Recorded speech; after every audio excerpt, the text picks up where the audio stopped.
All right, I think I'm going to go ahead and get started. We're going to adjust the agenda that was sent out just a little bit, and I'm going to move some of our presentations up to the beginning of the meeting so that the folks who are presenting can jump off and don't have to be with us for our whole meeting.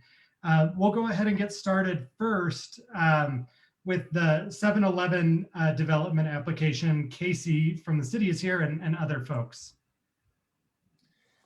Yes, hi Turner, thanks for the time. I'm gonna just quickly let the applicants take over and present their project. I'll be here to answer any questions about process or city requirements.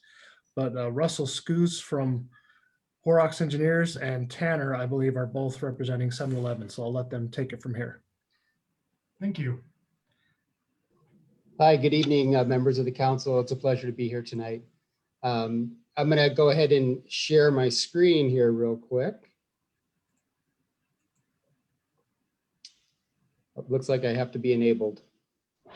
Okay, it should let you now. What's that? It should let you now. I just fixed it. Okay, perfect. Let's see. Well, just to get some perspective, I think hopefully you guys are seeing this. Oh, wait. There we go. So this is actually an existing location. It is the northwest corner of 900 West and 1700 South. And what 7-Eleven is doing is they have acquired this property in the back here. And they are going to be demoing the store and the existing canopy, and they are replanning the entire site. So there's going to be a new building, a new canopy, whole new store in that location. Let me see, how do I unshare now?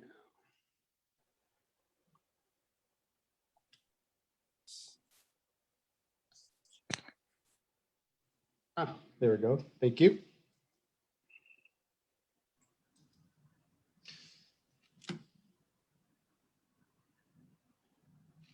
So this is the site plan. You just saw the aerial. This is currently the site plan of what is existing. So here's our existing structure.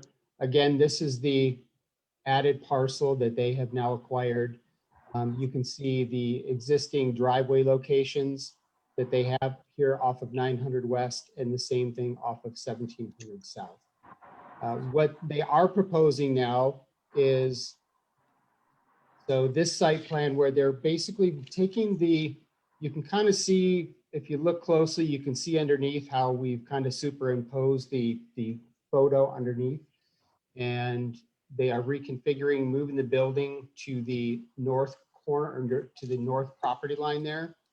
And then also you can kind of see the driveway cuts, which when you take a look at it in its existing state, they are close to the intersection, and they have now since been relocated further to the west.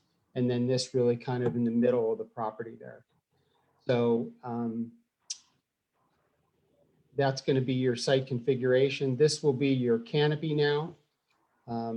We have our trash enclosure and our parking stalls here. This area right here, it's not being shown on this site plan, but this is going to be a retention area in that point there.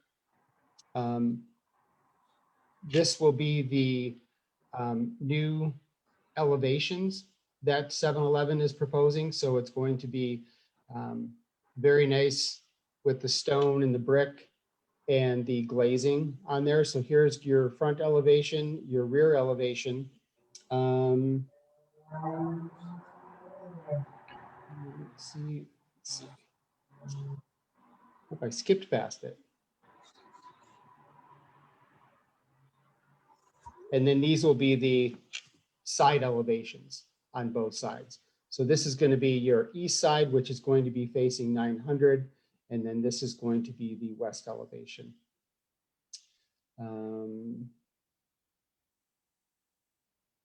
I think if anybody on the council has any questions, we're here to answer any questions you may have. Does anyone have any questions about this proposal? We invited you tonight just as an informational thing.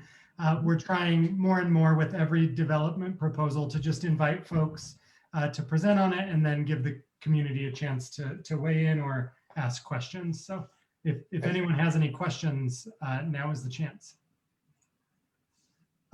Taylor, do you just want to ask your question verbally? Sure, I was just wondering when this is scheduled to begin.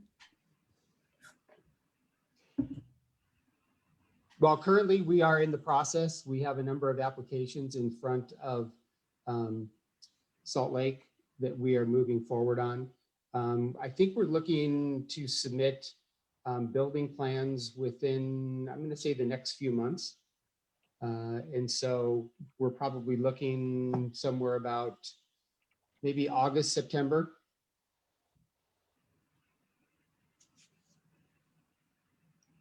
Thanks. Any other questions on this project? Okay, it doesn't look like it. Thank you so much for your time. I know it was very short and very quick, but we appreciate you coming and providing the information. No, that's okay. We really appreciate everyone's time tonight. And thank you so much for allowing us to be here. All right, thank you so much. All right, take care. You too. Okay. Let's go ahead and move on to the next project, which is the 800 West Sewer Line project. Hi, so I am Scott Henriksen. I'm the Public Information Manager for that project, and thank you for also allowing us a little bit of time tonight to share some information.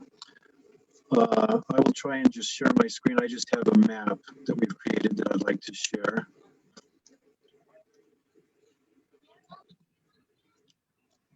And okay, so can you see this map that I just popped up? Yeah, Scott, there's a little bit of feedback from your microphone. Sometimes if you mute and then unmute yourself, it will kind of self-correct. Will you try that? There's just a little bit of feedback.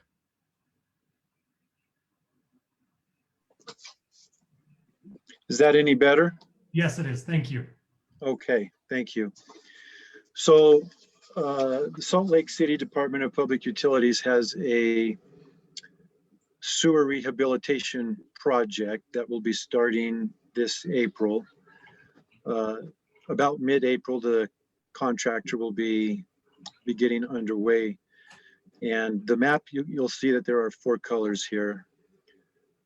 The reason for that is that there's two items and 2 phases for each item. So in the along 800 West here, if you can see my cursor, we have this blue line and this red line. That's the existing 60-inch sewer that is being rehabilitated.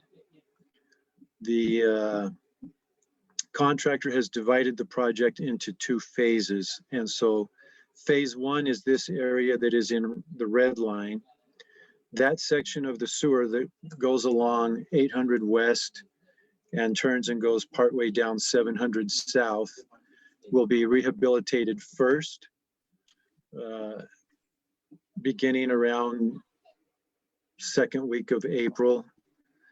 The phase 2 of the sewer that begins up here and near 700 West, but runs down 1300 South and then turns and goes north on 800 West. That's phase 2 of the 60-inch sewer line that will be rehabilitated.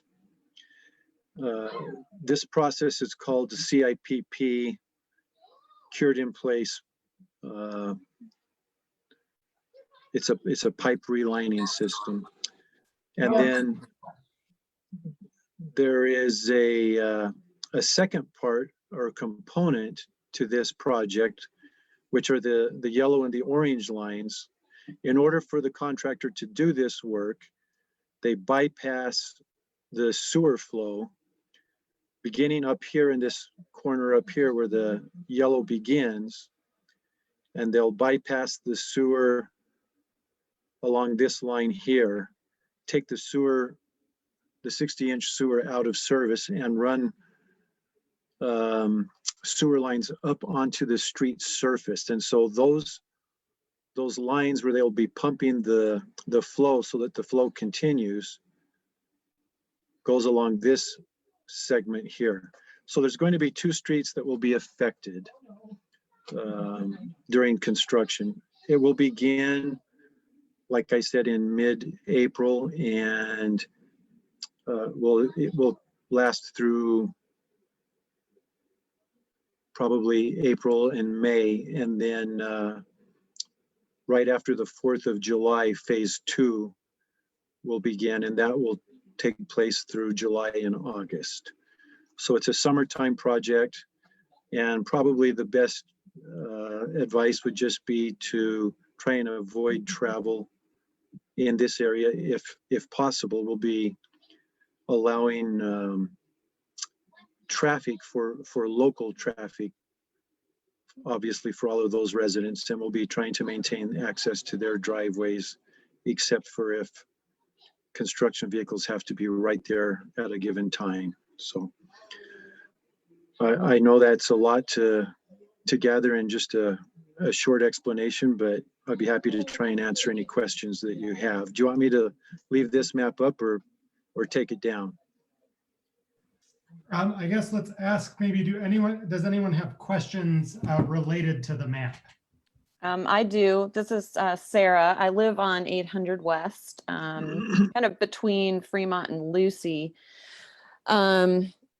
And I got the notice just this morning, the physical paper that you guys dropped off. So thank you for that. And there were things mentioned like, that there's going to be noise and that our driveways might be blocked. Do you have any sense? I mean, that's fine, but is there a way of knowing when the driveways might be blocked, and also what kind of noise levels are we talking about? Just because me and my partner work from home. Yeah, thank you for that question. First of all, the impacts to the driveways probably will be somewhat minimal. Although it's a lengthy project, you shouldn't expect that means that construction and workers will be parked in front of your house for the whole time period. Right.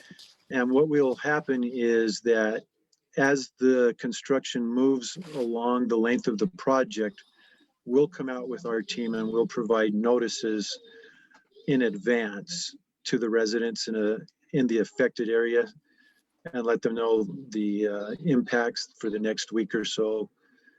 My understanding is that usually when they're doing the relining of the pipe, they're in front of an individual's area for maybe a week to a week and a half, and then they move along.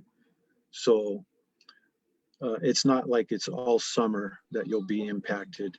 Mm-hmm. There is noise, and once they start doing the lining of the pipe, it's a 24-hour operation because it has to be lined and cured. They can't stop the process overnight. My understanding is that it's not really loud, but there's going to be noise like that you would hear, like if a car was out idling or a piece of equipment was out idling overnight. So unfortunately, there will probably be a few nights where it's not as peaceful and as quiet as you would normally like. The upside to this type of work is that traditionally they would have to open trench your streets and put pipe and heavy equipment all along the streets. And it would take about 3 to 4 times as long to do the work as what they're doing this way. And so I think it's a win-win if you can find a win in this situation if you live in that area. But I think it's great. I mean, alternative. I can look at the long term. It's really just preparing. I really appreciate you talking about all that. Thank you. Any other questions? Yeah, this is Joshua. I just had a quick question too. It mentions that there's going to be a temporary interruption of our own private sanitary sewer service.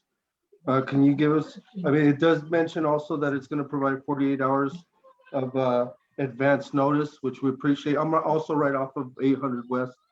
So it's going to affect me too, I think. Can you give us a little bit more estimated time on alternatives or how it's going to affect our own private sewer and our own plumbing or sewer service there? Yeah, thanks, Joshua. As I understand the process, the reason that you won't have access right while they're doing the lining in front of your property is they have to plug off the flow that goes from a particular residence into that sewer system while they're doing the relining of the pipe.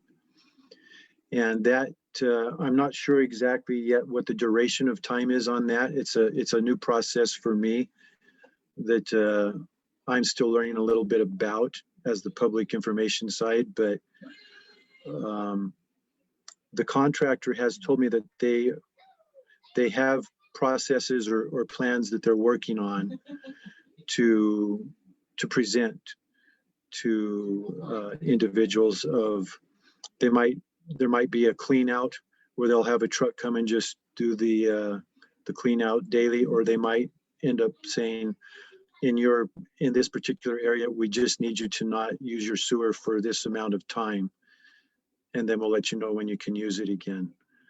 And we'll have all of that information well in advance of those impacts, but I don't yet think the contractor even has all of the alternatives figured out. So they're still working through some of that with the city. Thank you. Yes.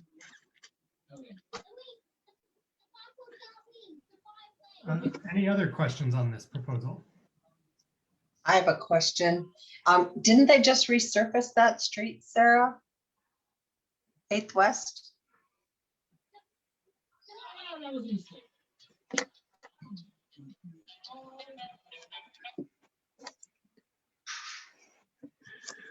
This process does not tear up the street, if that's what you're thinking. Yeah, it's one of the benefits of this type of work. It's shorter and faster. And instead of ripping the street open, what they do is they open the manholes and they're able to just park machinery and equipment around these manholes. And then they do the work all from down inside the sewer. I'll tell you what I'm excited about is that people incessantly speed down our street at all hours of the day and night. And so I think this will actually help slow people down. It definitely will.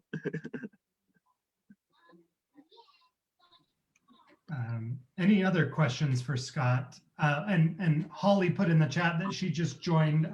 She's the communications and public engagement manager with Salt Lake City Public Utilities. Holly, do you just want to introduce yourself really quick? Yes, I'm very sorry. I have had this wonky, messy computer all day today, and I was having some trouble. I rebooted a couple of times, so I was a little late.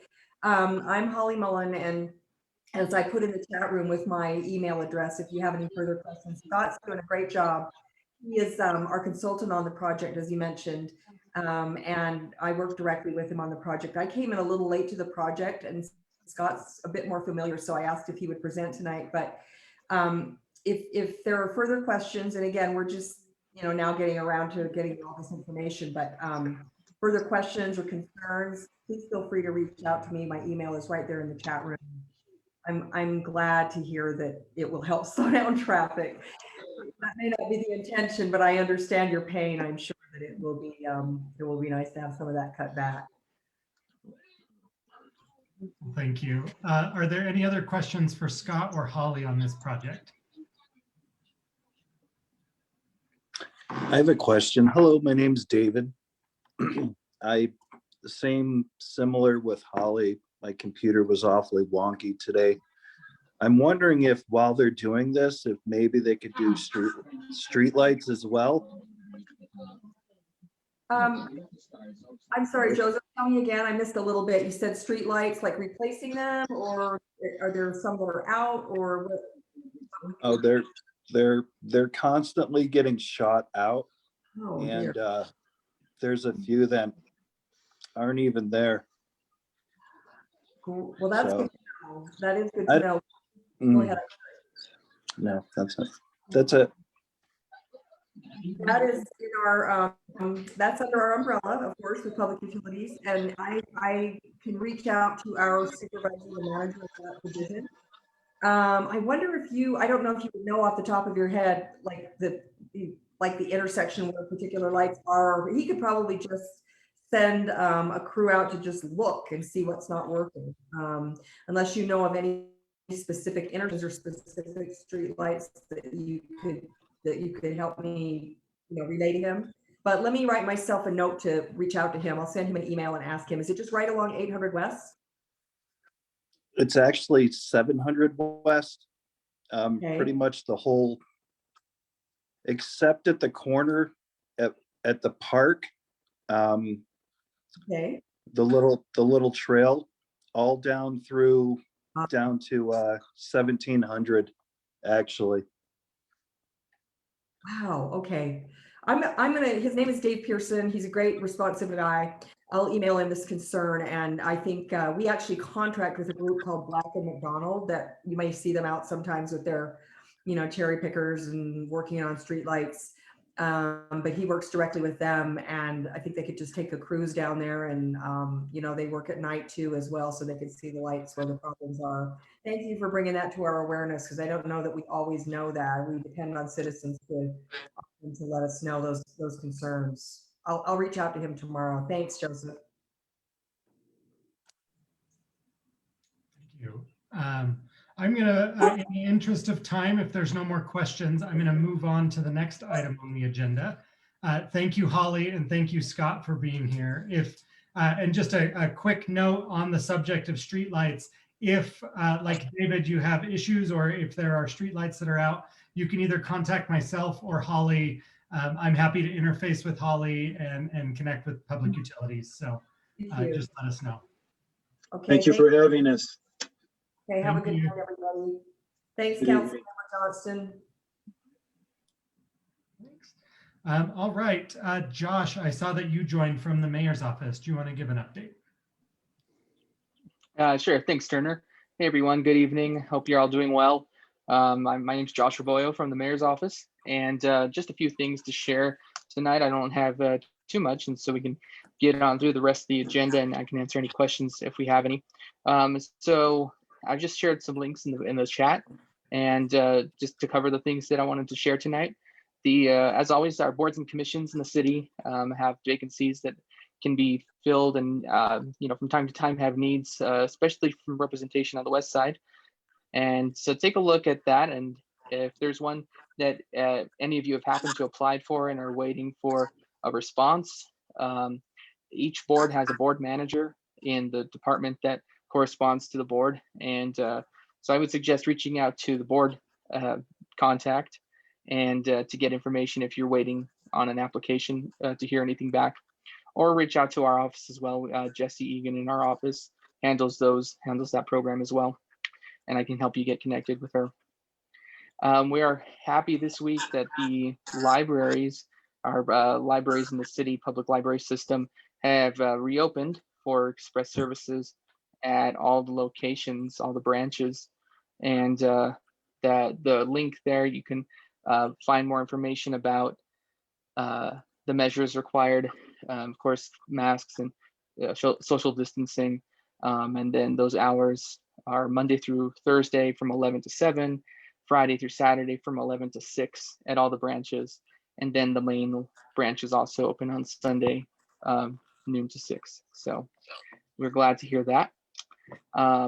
Our city's racial equity in policing commission holds meetings and subcommittee meetings every week.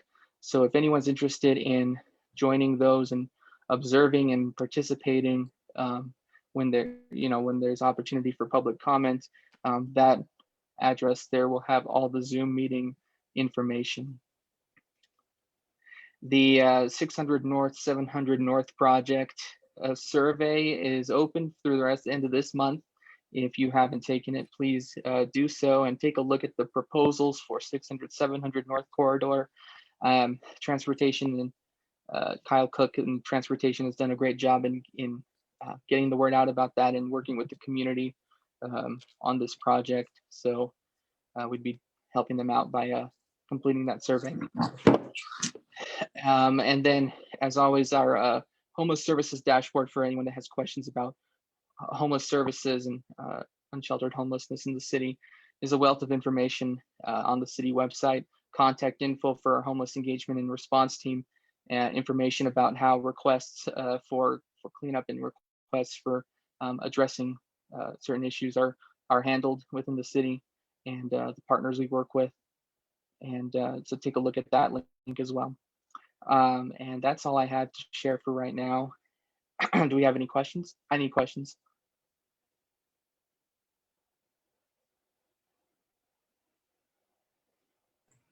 Doesn't look like it. Thank you, Josh. Thank you, everyone. Thank you. Let's go ahead and move on to Councilmember Johnston.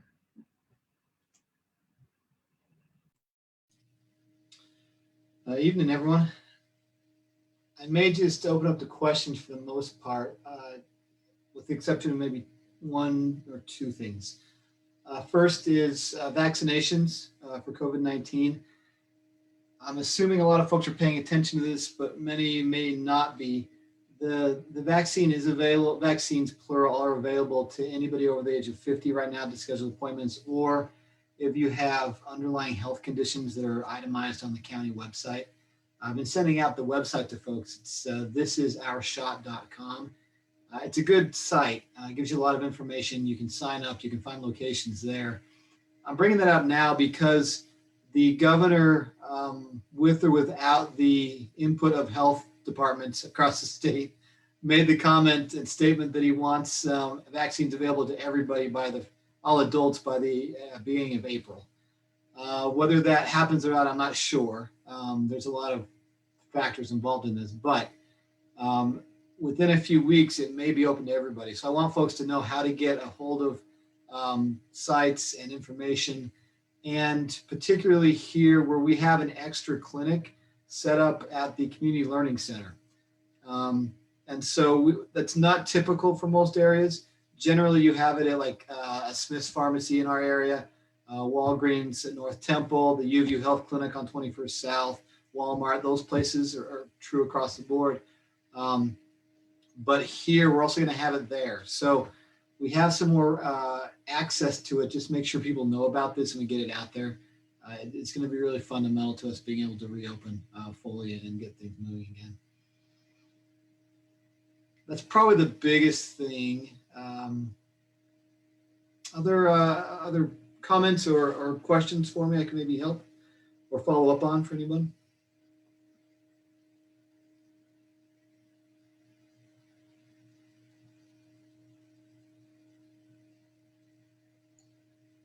I have a question. It's not on COVID shots. Is that okay? Yeah, please. I don't know if this is something that, Andrew, that you would know about, or city planner, or who knows, but what's happening with the gas station that burned out on 1700 South and 900 West? What's happening with that property? It's become a junkyard. Yeah, it has. I reported it a couple of times through the website. The city has put that owner on notice of action. And so he is cleaning it up now, I believe. It doesn't look clean as of last night when I was there, but it's cleaner, and the city is working with him to clean it up to make it comply with civil ordinance, I guess is the best way. It got burned out in that fire. And so I'm not sure his long-term plans for it, but he was storing a bunch of just broken down vehicles there from the repair place. So I know the city's working with them on that.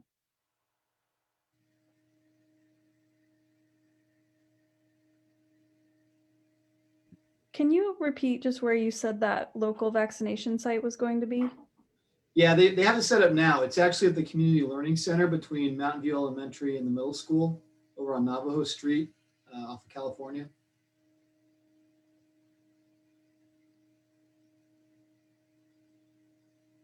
I've been told they're making particular efforts to put it into areas that have been disproportionately impacted. A4104 us, A4116 Fair Park and Rose Park. So there are extra clinics in those two areas. They're trying to make sure that there's notice put out to folks so that there's not a lack of access to getting the vaccine when it's available to everybody. But the underlying conditions are pretty broad. So diabetes, high BMI, some heart conditions, there's a variety of things. So a lot of folks may qualify now for it if they sign up. And so I would recommend it to folks as you feel comfortable, but it's going to be so important to us being able to open things up again.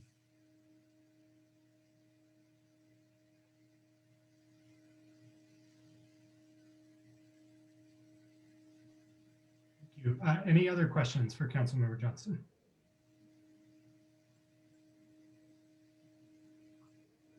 All right. Thanks, guys. Oh, great. Thank you. I'm going to go ahead and move on the agenda.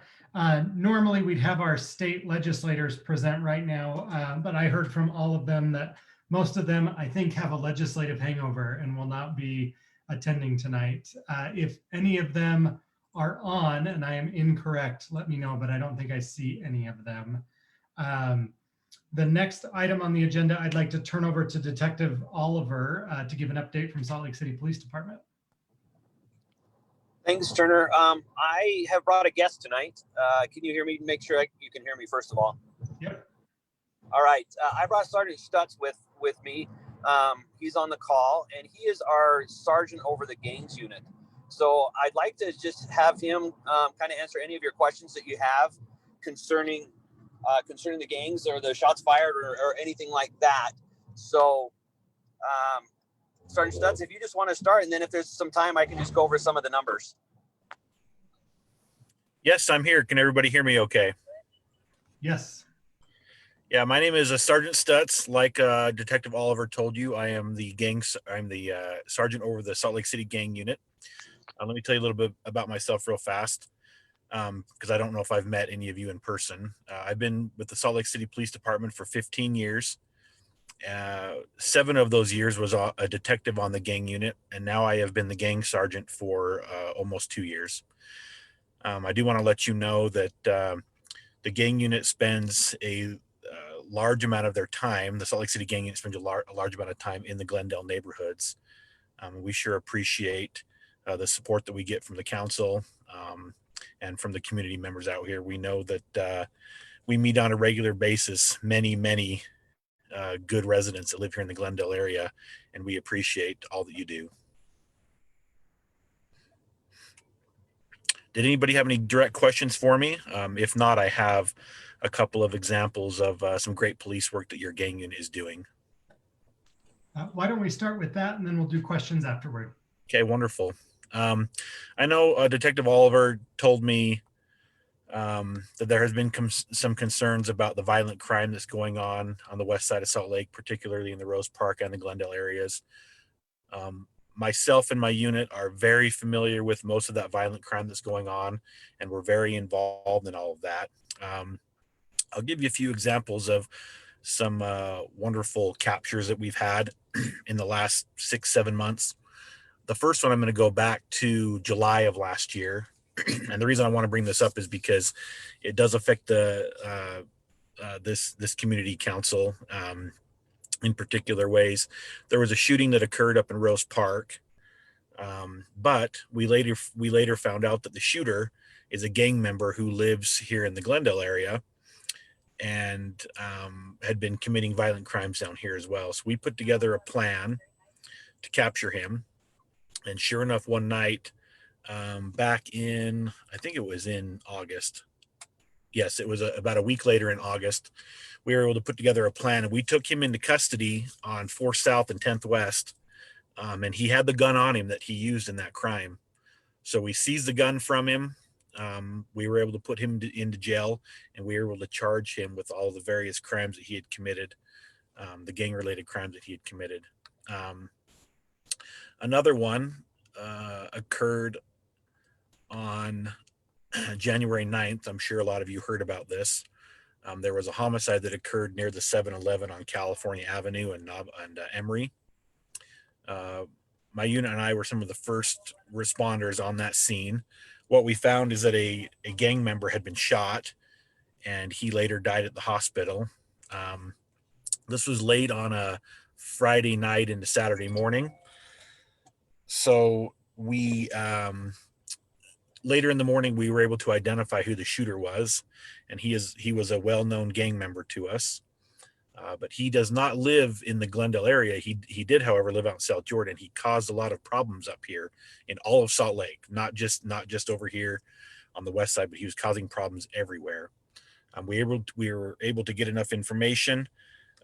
We surrounded his house in South Jordan. My unit and we surrounded his house in South Jordan, and were able to safely take him into custody. And he's currently awaiting trial right now on that homicide. So he is a major player. I'm not going to say any names over this meeting just because of the privacy issues, but he was a major player and one of our major gang members, and we have captured him now for that terrible homicide that we believe he committed and that we have probable cause to arrest him on. Another one occurred let me pull up the case, around January 21st. So I know a couple of these are like a month or two ago. One of my detectives spotted a suspicious vehicle near Poplar Grove Park. He sat and watched this suspicious vehicle for a while, determined that it was up to no good, had probable cause to stop the vehicle. Inside of it was an active gang member. That active gang member had a loaded 40 caliber handgun, $4,500 in cash, which typically will go along with what I'm going to tell you next. He had 100 grams of crack cocaine, 127 grams of heroin, 181 grams of marijuana, 10 grams of dab, and 3.6 grams of shattered THC, a digital scale, and an AR-15 magazine. He did not have an AR-15, but he actually had a magazine. So this person obviously is a drug dealer, right? That's what we're catching. So he's a gang member, a drug dealer. We took his drugs from him and his gun from him, and he is also awaiting trial on that case. So I just wanted to kind of share some of that information with you to let you know these are the cases that your Salt Lake City gang unit works on a regular basis.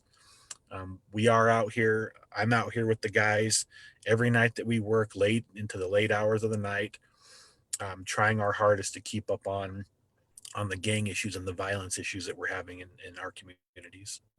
Is there anything I can answer for anybody, or any other issues I can bring up or answer for you? I'd just like to thank you for that information. And I just have one quick follow-up, and then we'll turn it back over to the audience. My question is, what is the most important role for residents? You know, if you're hearing gunshots, or how can the community help you all combat crime in the neighborhood? I want to preface what I'm going to tell you with, don't ever put yourself in harm's way when it comes to any crime that's being committed. Don't ever go out there and try and put yourself, on a street that has a shooting going on or anything like that. But one of the number one things that I try and tell people that we come into contact with is try your hardest to be a good witness. What I mean by that is if you can see a vehicle description, and like I said, without putting yourself in harm's way, that's the number one thing I need you to remember is don't ever put yourself in harm's way. But we had years and years ago, back when I was a detective on the gang unit, we had a concerned citizen that lived up off of North Temple. He heard what he thought sounded like gunshots. So he pulled out his camera on his phone and he recorded two males running across the street. This was just from his back window. So he was inside of his house. He recorded two males jumping into a vehicle in a parking lot that was adjacent to his house. He recorded them getting in. One male was holding the handgun in his hand that he had just committed a homicide with. And he was able to record them getting in, and he recorded the license plate on their car. From that information, we had the suspect and the car in custody within 20 minutes of this homicide occurring, which is very rare. So my point to that story is try your hardest to be a good witness. If you can see a car, get a license plate from it. If you can see a suspect get the best description of that individual that you possibly can. If you know a crime is going to take place, let us know as soon as you can. Does all that make sense to everybody? That's my number one. My number one thing is just try your hardest to be a good witness to any crime that you're seeing that occurs. Thank you. I appreciate that.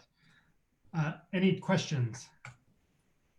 I'm curious, has gang activity gone up? This may be a silly question, but has it gone up during the last year during COVID?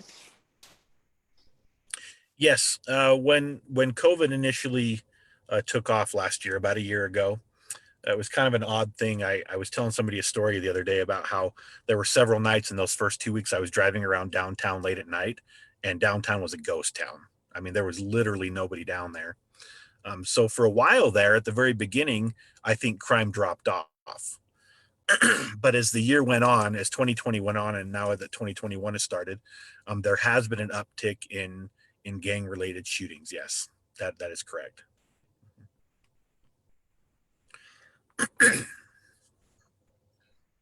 I'm just curious what the age of most of these gang members are. That's kind of a hard question to answer.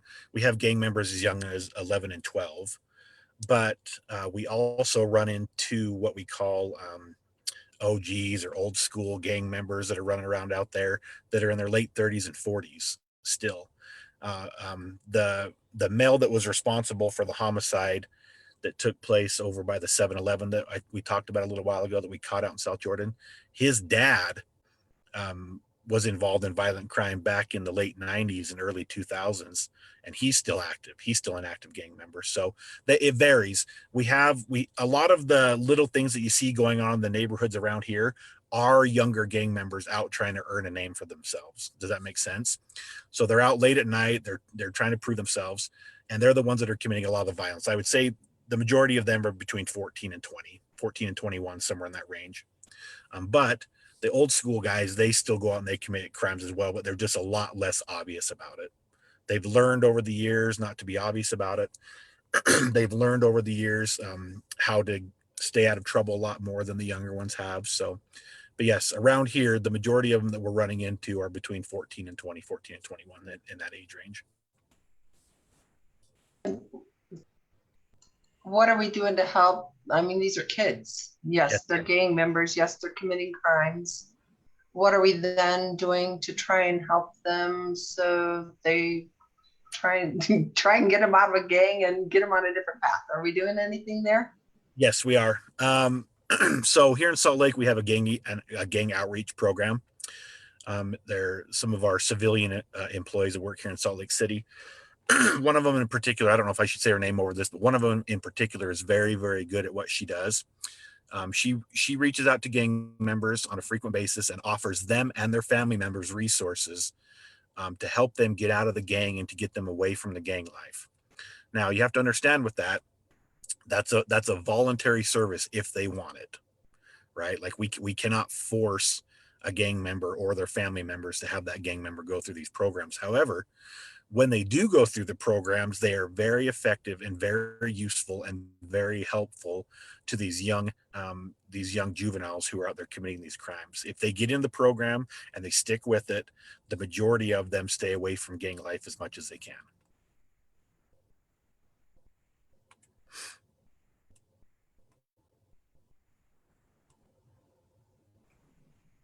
Any other questions? I'm Detective Oliver. I'm wondering if you would just give your update really quickly about the bicycle squad, and that may prompt other questions. Sure. I just want to first say that Sergeant Stutz is an incredible sergeant and a good detective. So anything that you have any questions or concerns about, you can feed to me and I'll get it to him and he works everything out. We have two sets of bike squads that are active right now on the west side of Salt Lake.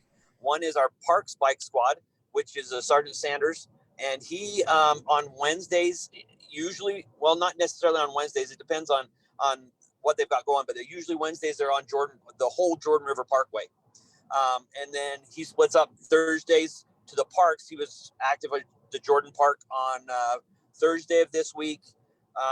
Last week, and Friday he was active on the 9-line trail. So they are specific to just parks. So they hit all the parks in the city, which is a really good resource that we've been able to use. Our West Side bike squads, led by Sergeant Warner, is really active right now in the North Temple area, as well as the 900 West area and the Redwood Road area. And I see if I can find some of his numbers. I don't want to take a lot of time in case there's any questions, but they get multiple arrests, felony arrests. See if I can pull up some numbers for him real quick. All right. So in the last week, they had 8 felony arrests, 2 occupied stolens. They seized over $400 in cash. They had 17 grams of heroin, 10 grams of meth, 12 grams of crack that were taken off the street in the last 7 days. And that's just from our bike officers. So he's extremely active, and his squad, like the gangs detectives, are extremely active on the West Side. So I know it's short and sweet, but if there are any questions for Sergeant Stutz and I, we'd be happy to answer anything we can. I have a question. Sure. We live right on the Jordan River Parkway Trail, and I know that Turner's been working to get some barriers put in so cars don't drive on the trail. But the other day there were like 3 vehicles, not cars, in the Peace Gardens riding around, and it's just so annoying to me that people disrespect our parks like that. I mean, the Peace Gardens are a beautiful place, and motorcycles and those little 4-wheel things riding around in there, it's ridiculous. I feel by the time I call anyone, they're going to be gone and nothing can be done. So what do you suggest? And like Sergeant Stutz said, it's also be a good witness. So if you can get a good description of the vehicle they're driving, whether it's just color, if it's a small, big ATV, 4-wheeler, UTV, motorcycles, little scooters, whatever they're driving on there, just give us a good description. And as our guys patrol that area, they can just keep an eye out for that, not only, driving, but also parked in somebody's yard. So just a good description, but please call it in 790,000. And if we get pictures, will you follow up on it, or is that a pretty trivial thing? No, one crime usually leads to another. So anytime you have a picture, absolutely send it to me. You can text it to me, and then we can just go about it that way.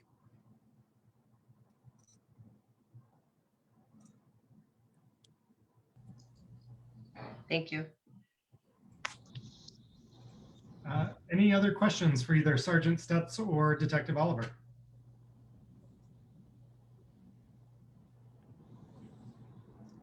Detective Oliver, could you just repeat the non-emergency line one more time, and I'll make sure that it's in the chat? Sure, it's 799-3000. Thank you very much. Yep, thank you. I'm going to go ahead and move on the agenda. I appreciate your time tonight, Detective Oliver and Sergeant Stutz. Is someone from Salt Lake City Fire Department on the call? They had talked about presenting, but I don't know. Yeah, this is Captain Davies, Salt Lake City Fire. Oh, thank you for being here. No problem. Really not a whole lot to present as far as the fire department goes. We're still actively, protecting the citizens and ourselves with COVID. The department's achieved over 80% vaccination amongst our members, so that's really promising. We're hoping as the vaccination gets more common out in the public, that things will start to return to normal. We've been suspended on any kind of public tours or public participation from the fire department for well over a year now. Hopefully by midsummer, some of those restrictions will start to turn around and we can re-engage with some of our open houses and public tours. Other than that, there's not a lot to share from the department right now, but if there's any questions, I'd be happy to answer them.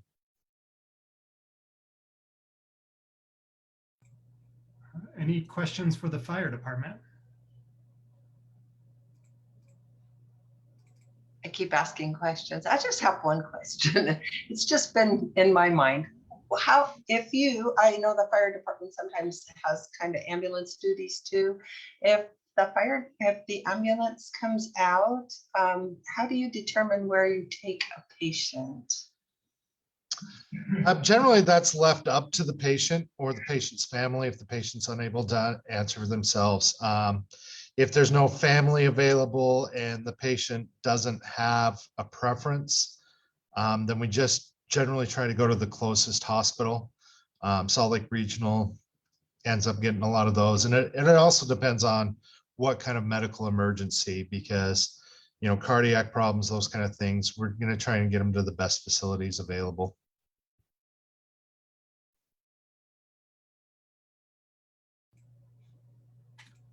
Thank you, Captain Davies.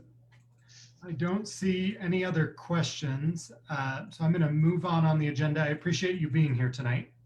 Yeah, no problem. So the next item on the agenda, these are community council business. The first thing that I'd like to talk about, tonight we're using a little bit of a different agenda. One thing that the council would like to propose, and we're not voting on this tonight, we're going to talk about it a couple more times before we make a final decision. But the council would kind of like to, the council board, excuse me, would like to move to a little bit of a standing agenda. We've had, there's been this bottleneck when it comes to putting the agenda together, where many items, we have so many requests to present and so many different proposals and developments going on that sometimes we're waiting until, you know, an hour before the meeting to finalize parts of the agenda.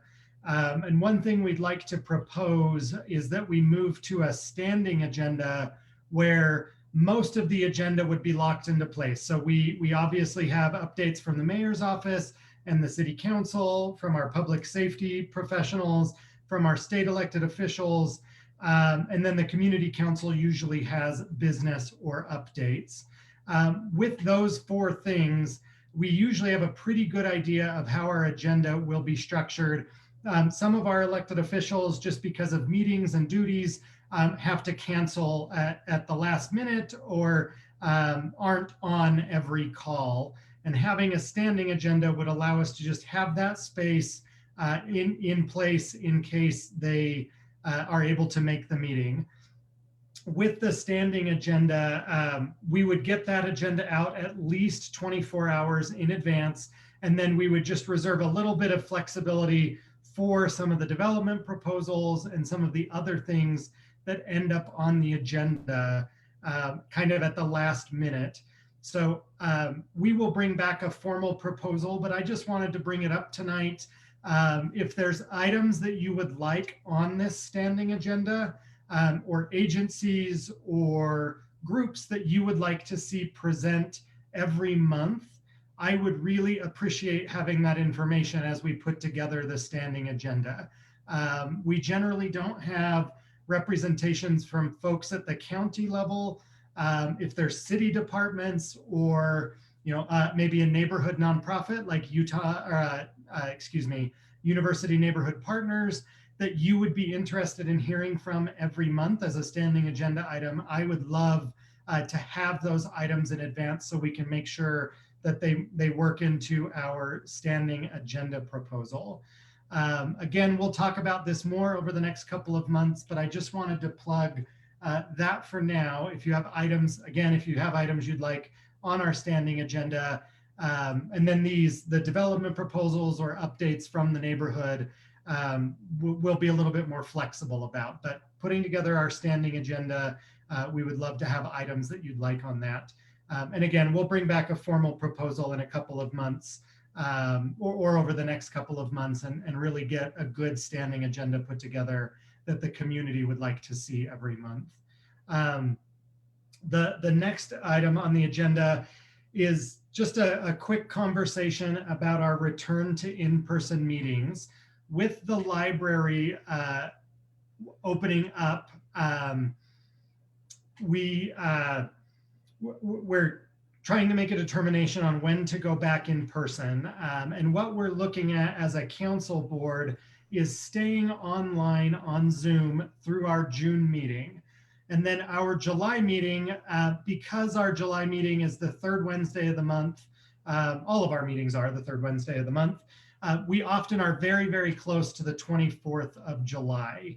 And so we tend to have lower participation in July. We've canceled our meeting at times. What we're planning to do this year, we did this a couple of years ago, is to do a dog park meetup and to meet at the dog park at Jordan Park for more of an informal council meeting. We usually say that the council meeting has gone to the dogs. We have Salt Lake County planning to come and provide vaccinations, or excuse me, microchips and animal registration. So if you need to renew your dog's registration or have them microchipped, that is provided at the event. And we're looking at having maybe a couple of other services provided there just as part of our more informal meeting. What we're thinking is, since we won't be having a July meeting, we'll be doing the dog park meetup. We're tentatively looking at returning to in-person meetings for our August meeting. So that would be August, and I need to look at the date. The third Wednesday in August, which is the 18th, we'll be looking at returning to the library in person. Obviously, this is dependent on the status of the public health crisis and COVID-19, but tentatively, that is when we're planning to return to in-person meetings. So I just wanted to provide that update to the group. The next thing that I wanted to talk about, and I'm going to blaze through a whole bunch of events that we have planned and that are coming up. What I'm going to do is in the chat here on Facebook and on Zoom, I will put a link, and this is a link to the Community Council's calendar. So all of our events and the Zoom link and the logins or the location of in-person events, everything is housed on this public calendar. So if you're looking to attend these events and you want information, or you want to register or attend on Zoom if you're watching on Facebook, this link is where all of these events are housed. And I'll put that in after I finish giving this update. So I'm just going to kind of ramble off a bunch of dates. March 21st, this coming Sunday at Jordan Park, we're going to be meeting to do one of our neighborhood cleanups. So if you're interested in coming and helping clean up the area, we provide all the grabbers and the gloves. Sarah has generously organized these events the last couple of months, and we've had really good turnout. We would love to have your participation. So that's March 21st, this coming Sunday. And Sarah, it's at 3 o'clock, correct? Yeah, 3 to 5 p.m. And we're going to meet at, what did I say? I think at the metal archway going into Jordan Park. Thank you. So that's March 21st. Next Wednesday, March 24th, we are doing a live stream, one of our community conversations. And these are meant to be longer conversations, more in depth about a specific topic. Next week's event, we're going to be talking about Section 8 housing. There's been quite a few questions, both from landlords and from renters, about how Section 8 works, how folks qualify. So we will have some folks there from Housing Connect to provide information on that. And it'll be live streamed on Facebook like this event was. And there's also a Zoom link. Again, those are the links and the locations and dates are all available on our website under our calendar.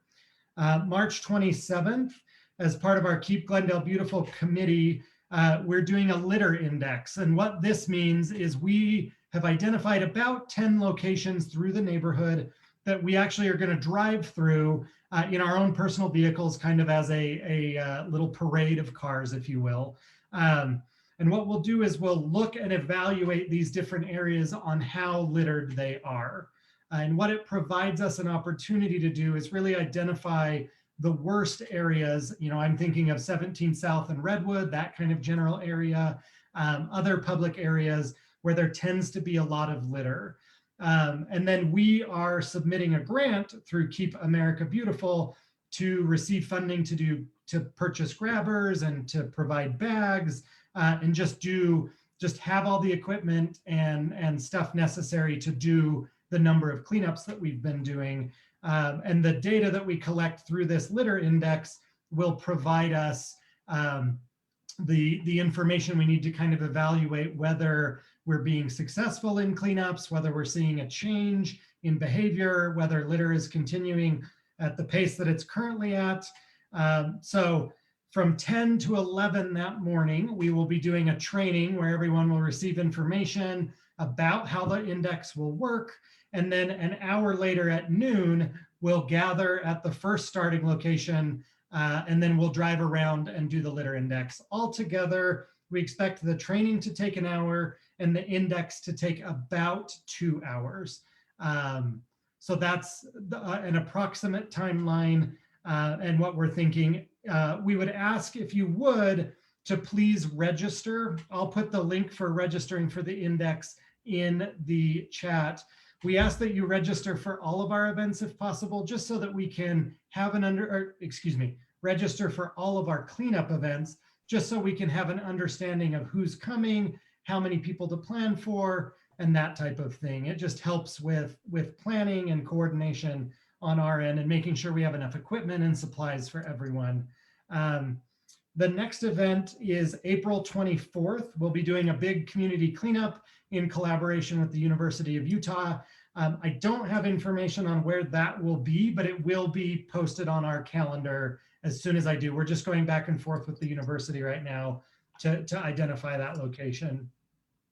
And then May 22nd, we're collaborating with the Jordan River Commission to do a paddle and pickup.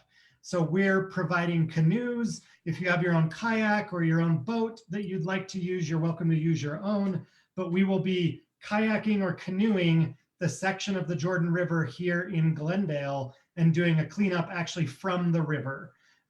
Life jackets, all the equipment, everything is provided.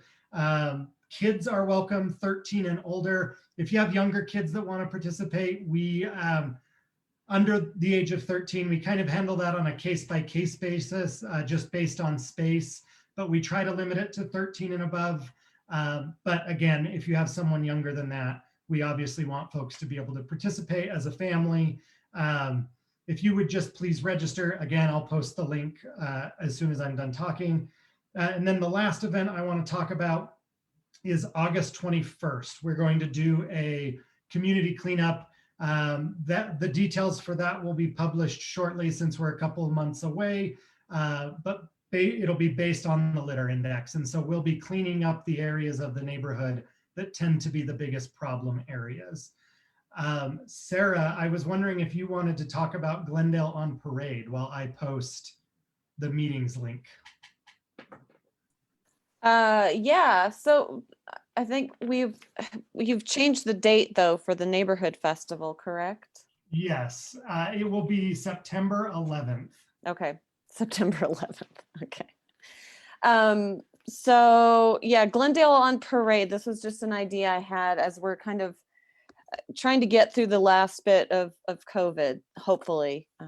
Something that I thought would be fun. And the idea is just that during the month of May, initially we were planning this leading up to a neighborhood festival, which was going to be at the end of May, but I think the city was discouraging us from having any kind of gathering. So for the month of May, encouraging people throughout Glendale to decorate their houses as if they were floats.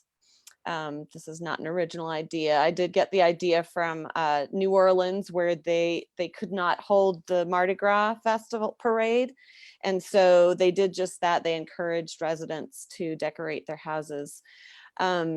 I thought it would be really fun. People enjoy decorating their houses for Halloween and for Christmas. So this just gives them another opportunity.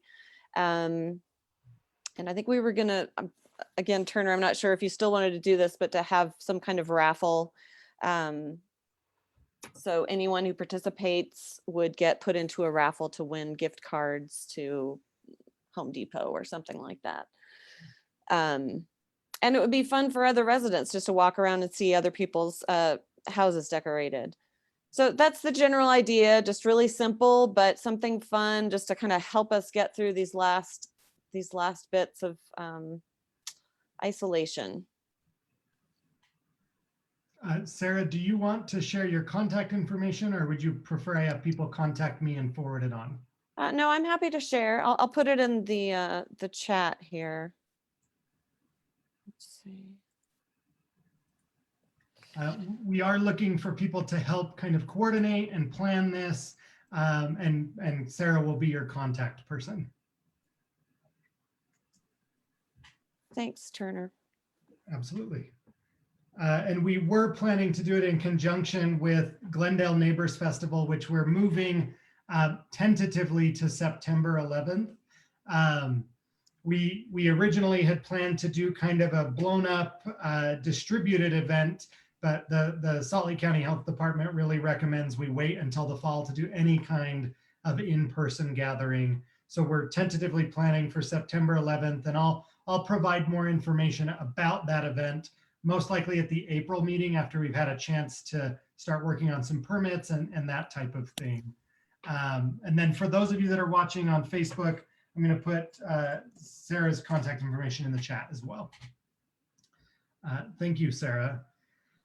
The last piece of information that or business from the Community Council, and then I'm going to have Ken from the Sorensen Center provide an update, is we would like to make a nomination to our board. Stephen, and I'm probably going to slaughter your last name, and I apologize. Is it Kapownik? Stephen, are you there?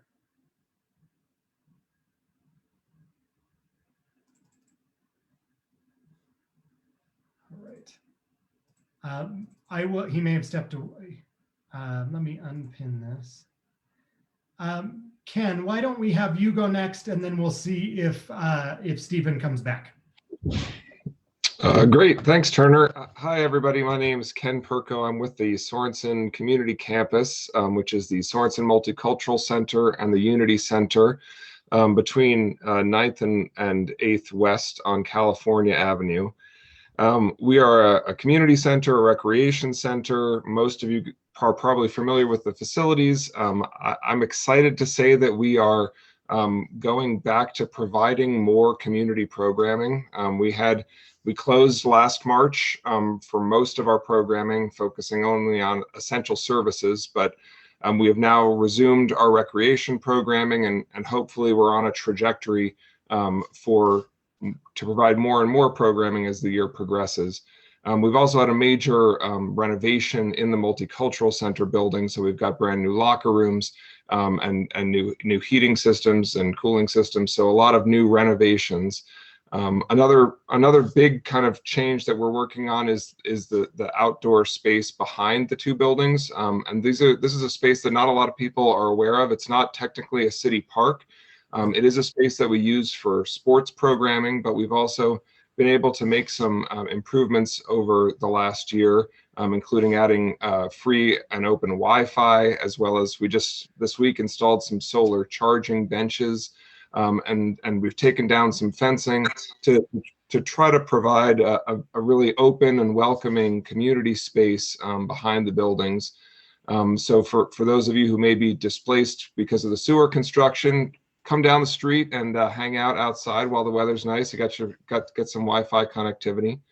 I also wanted to point out, so we've resumed some of our recreation programming, the fitness center, the boxing gym, the basketball gym. The pool is kind of the last part of this major construction project, but we're hoping this spring to be able to reopen the pool.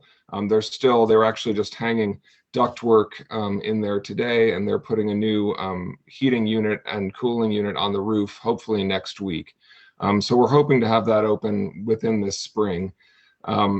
Again, for our recreation programming, appointments are needed. You make a reservation for an hour and you can work out in the gym or work out in the boxing gym or shoot hoops, and then eventually you'll be able to swim as well. Another really beneficial community program we have is through a partnership with Tax Help Utah, And so that provides free income tax assistance for folks below a certain income threshold. And that's actually provided Monday through Thursday. And then on Saturdays, again, you have to make an appointment for that. You can call 211. But as many of you may have heard, the IRS, it looks like, just extended the filing deadline today. So that program will presumably continue until the IRS filing deadline. Another program that we've just started, and this will be the last thing I blab about, but the Wellness Bus, which is a program of the University Health Service, does health screenings, and they are now back starting this week on the Sorensen campus on Tuesday afternoons. And so you can just stop by and get some health screening. They're screening for diabetes and things like that. And we're also excited to start providing some nutrition programming and other community programs in the coming months. So thank you very much. And if anybody has any questions, please let me know. Sorry. I just wanted to say really quickly, I saw your comment about being on the standing agenda, and we will absolutely do that. Sweet. Thank you. Thank you.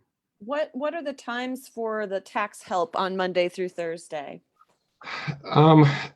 So it's from 1 to 4, and then they're also there from 5:30 to 8:30 on Tuesdays. But it is really important that folks make an appointment.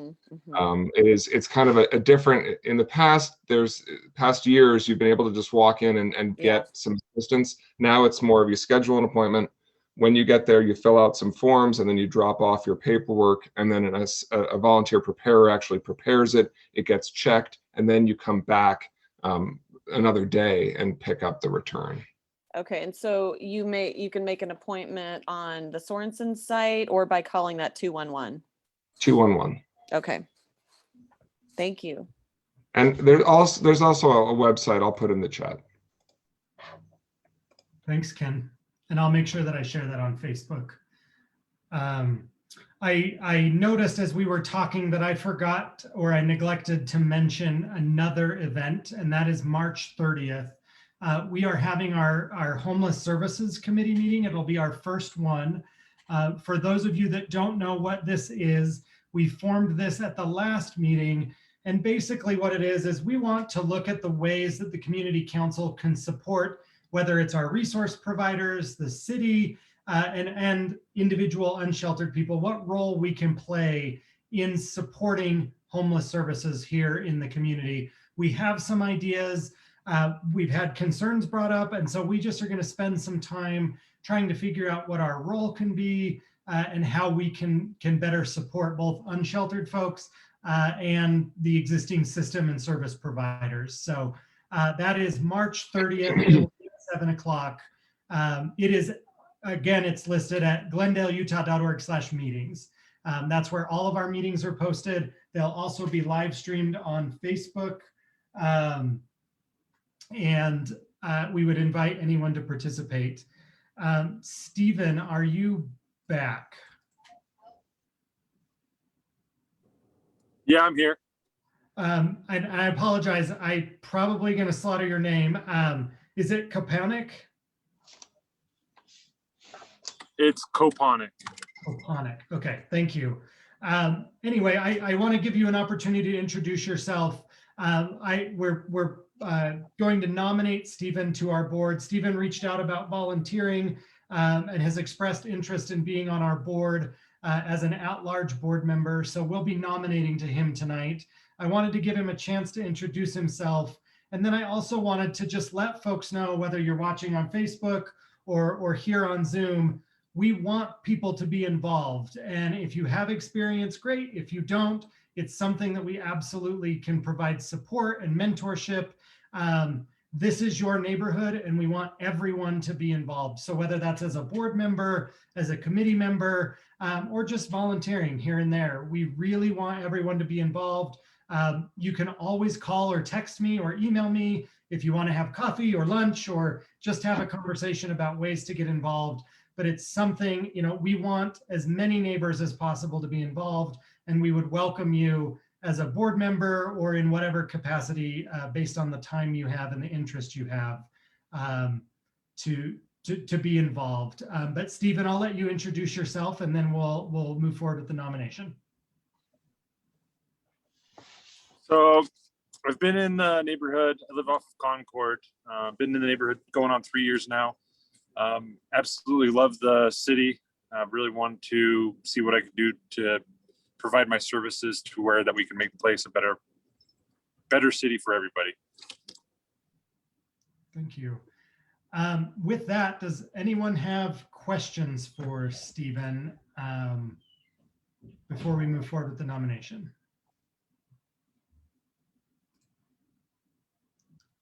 Okay, well, I'm going to move that we appoint Stephen to our board of directors. I'm going to ask Taylor if you wouldn't mind seconding, just so that we can get the nomination on the floor, and then we can have a discussion if anybody would like. I second. Thanks, Taylor. Any discussion on the motion? All right. Because we're on Zoom, I'm going to move by acclamation. So unless anyone is opposed, I would consider the motion to have passed. Are there any in opposition?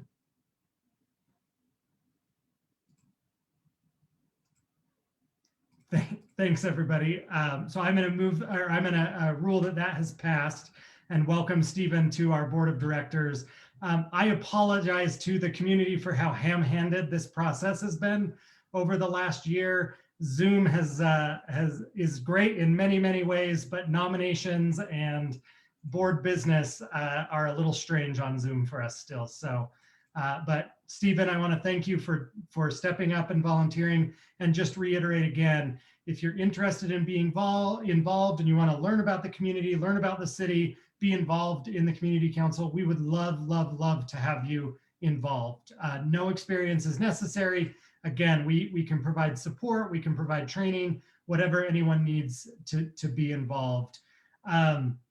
There was a question from Renee on Facebook, and she asked about the high school banners that line California Avenue.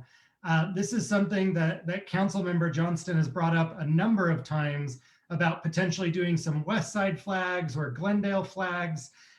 The Keep America Beautiful funding that I mentioned earlier, we are actually putting money in that grant application to purchase these flags. And so when we hear on that grant application, we'll reach back out to Councilmember Johnston about moving forward with that project. But thank you for the question, Renee, and I'll make sure we keep you updated. I don't know if you wanted to add anything, Councilman. I'm sorry that I kind of threw that on you.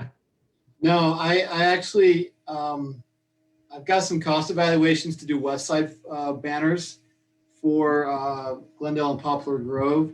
I'm just going to evaluate my budget the next week and see. I'm hoping I can get them purchased and donate. The issue has always been, evidently there's only one company who puts them up and takes them down, which seems like a monopoly. And if anybody's got an idea for a couple of good ladders and a truck, there's probably money to be made. It seems harder than it should be to get these up and down, which is why I think those east banners are just destroyed. I hate to watch them sitting up there and just being torn apart. So I'm going to try and get the banners, Turner. I think if we can figure out how to get them up and down so they don't get just sort of thrashed, left up there for too long. Yep, I can work on that. And just as a note to folks that are watching and participating, this is something that we kind of consider as a core role of the Keep Glendale Beautiful committee. We will make sure that we're updating, if our flags are torn apart, whether they're the ones on the telephone poles or some of our public national flags, we can write into our annual grant proposal to them opportunities to pay for repairing, replacing, that kind of thing. But it really fits into community pride and our community identity for us. So thank you, Councilmember Johnston. I was just going to say, you might know this already, but through my event planning stuff, I've dealt with the getting banners up on light posts and such, and it always has to be done through public utilities. I'm not sure who does that in Salt Lake City, but I've never been able to get around that. I think I have an in, but I'm not sure that'll make much difference. I can't, it's sort of just me as a community member, I can't fathom why. I got a couple of good ladders, and I'm not going to touch the power part of this. I think I could do it, but Liability. It's all about liability. no, I won't go outside the bounds of the law right now. Thank you. With that, we're at the end of our agenda. So I would like to move that we formally conclude the community council meeting. One of the things that we want to do on our standing agenda is after the formal meeting has concluded, which is usually between 8 and 8:30, to actually have, well, I'm willing to stay, and if any board members are willing to stay or can stay, we're willing to stay after the kind of formal meeting has concluded to answer questions. You can bring up issues. If you'd like to propose things for the next agenda, we'll handle that after we kind of conclude the formal agenda.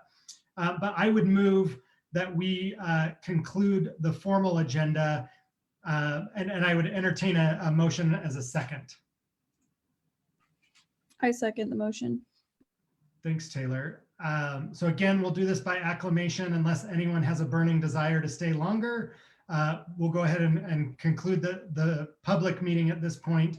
If you do have issues or an item that you'd like to bring up and like us to address, please stay after and we can do that. Thanks everybody for coming tonight. Thanks, Turner.